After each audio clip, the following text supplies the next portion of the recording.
Variety selection.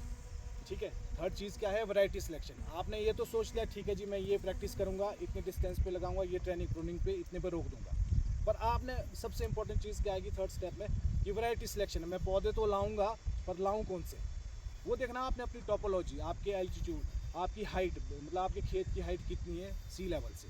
अब जैसे यहाँ है तो यहाँ कितनी है आपकी 5.5। अगर 5,500 फुट यहाँ की हाइट है तो आपने ये नहीं कि यहाँ पे आपने लगा दिया जी हैप के लगा दिया, मैम स्टार लगा दिया, हाइट की वैरायटियाँ लगा दी अर्ली रेड वन का। तो आपने इस हिसाब से लगाना है, मार्केट पॉइंट ऑफ व्यू से भी देखना है, बेचना भी तो है आपने सेब, अब लगाना थोड़ी है उसके बाद दूर की सोचनी है कि मैंने लगाने के बाद बेचना भी तो है, मार्केट भी तो करना है। अगर आप यहाँ हैप के लगा दो 5500 फीट में तो आना है लेट। अगर सपोज यहाँ पे आपकी जुलाई में हार्वेस्टिंग हो रही है, वो नहीं है अगस्त लास्ट में, क्योंकि लाल नहीं होना, मेच्योर नहीं होना, फ्रूट मेच्योरिटी लेट है ना। अदरवाइज जो ये अर्ली कलर स्ट्रेन वैरायटियाँ हैं सारी एक जैसी है, लास्ट में मेच्योर पे अगर मेच्योरिटी पे फ्रूट रखोगे ना, बस टूटने का फ़र्क है, कोई जुलाई में टूट रहा है, कोई अगस्त में टूट रहा है। पर वो आपने अगर ये हार्वेस्टिंग का इसमें मैटर करती है तो सिलेक्शन तभी मैटर करती है कि आप ये अगर हार्वेस्टिंग जल्दी चाहिए इस हाइट के हिसाब से तो वैरायटी भी वही आपने सेलेक्ट करनी है कि इस हाइट पे कौन सी वैरायटी जुलाई में तैयार होगी। ठीक है, क्योंकि मार्केट में भी वही डिमांड रहेगी जो आप जल्दी से निकालोगे। अब रोक के रखोगे तो रोकने में क्या दिक्कत है, तब तक पत्ते नहीं बचेंगे, बीमारियां हो जाएगी, तो फ्रूट ही ख़राब हो जाएगा। ठीक है, अदरवाइज ऐसा नहीं है कि हैप के यहाँ आएगा नहीं, हैप के आएगा यहाँ पे, पर वो तब आएगा जब यहाँ सारे तोड़ के ख़त्म हो जाएंगे और बाद में ये सारे चूहे हैं वो कौवे वगैरह कोई ना कोई तोते वगैरह खा के 5.5 की हाइट वो भी बताइएगा।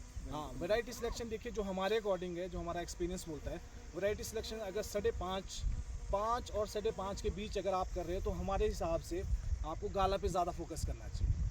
ठीक है, और जो वैरायटी की अगर मैं बात करूँ, वैरायटी होती है बेसिकली 4 तरह की। पहले आता है स्पर। स्पर वैरायटी में क्या आता है कि उसमें बीमे की बर्ड फॉर्मेशन ज़्यादा होती है। ठीक है, जैसे स्कारलेट हो गया, सुपर चीप हो गया, रेड कान हो गया, ठीक है, RD11 हो गया, एडम हो गया, इस तरह की जो वैरायटियाँ हैं ये क्या है, स्पर वैरायटी है। मतलब इसमें बीमे की फॉर्मेशन बहुत ज़्यादा होती है एज़ कंपैरिजन इसकी ग्रोथ कम जाती है, बीमे ज़्यादा बनते हैं। ठीक है, तो आप इस एलिवेशन पे स्पर वैरायटी लगा सकते हैं क्योंकि यहाँ ग्रोथ का दिक्कत नहीं है, यहाँ होता है बीमे बनाने का दिक्कत। ठीक है, तो आप इसमें से कोई भी जैसे स्कारलेट 2 है तो लगा सकते हैं। ठीक है, अगर आपने रेड डिलीशियस लगाना है और दूसरी कैटेगरी क्या है स्पर के बाद, सेमी स्पर।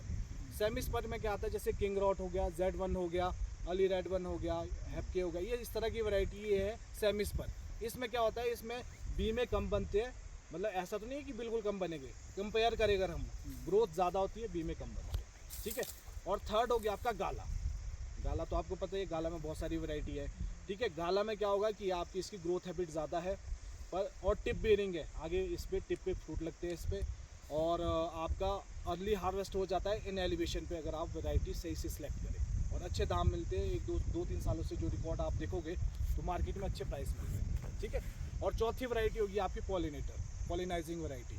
पॉलिनाइजिंग वैरायटी में आपका ग्रैनी स्मिथ हो गया, पुराने रेड गोल्डन हो गए, पिंक लेडी हो गए, ठीक है, बहुत सारे ये भी, तो आप वो लगा सकते हो पॉलिनाइजिंग के लिए, पॉलिनेशन के लिए, कि भैया आपकी सेटिंग ठीक हो, फ्रूट सेटिंग। ठीक है, तो अब इस हाइट के हिसाब से, मेरे हिसाब से अगर आपने स्पर लगाने हैं तो स्कारलेट ठीक है। ठीक है, और आप पुरानों में से अगर लगा रहे हो, किसने लगाया, अगर यहाँ पे सैंपल आएंगे सुपर चिप भी लगा सकते हैं। ठीक है, और अगर आपने गाला में जाना है, गाला में आप इस एलिवेशन पे जो फ्रूट आ चुके हैं हमारी तरफ, लेटेस्ट में टीरेक्स हो गया, शिनिको रेड हो गया, डार्क बैरन हो गया। ठीक है, और उसके बाद आपका पॉलिनेटर में आपका ग्रैनी स्मिथ हो गया। पॉलिनेशन में आपने हमेशा पॉलिनेशन के लिए पॉलिनाइजिंग वैरायटी हमेशा ऐसी लगानी है जिसकी कमर्शियली भी वैल्यू हो।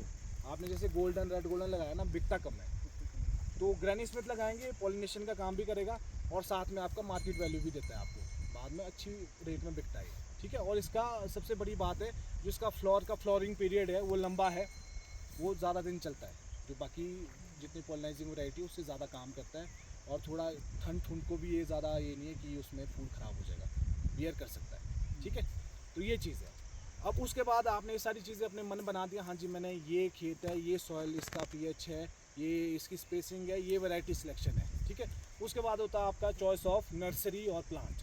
वो आपने देखना है, जो रजिस्टर्ड नर्सरियाँ हैं आप उनसे पौधे लो, ज़रूरी नहीं है हमारे से लो, हम ये नहीं बोलते हमारे से लो, ठीक है, किसी से भी लो जो रजिस्टर है, ठीक है, लाइसेंस होल्डर है, उनसे आप पौधे लो।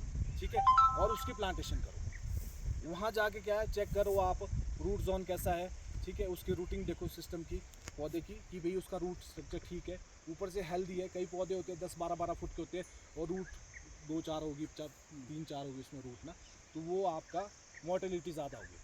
क्योंकि इसका रीज़न क्या है, रूट और शूट का हमेशा बैलेंस होना चाहिए।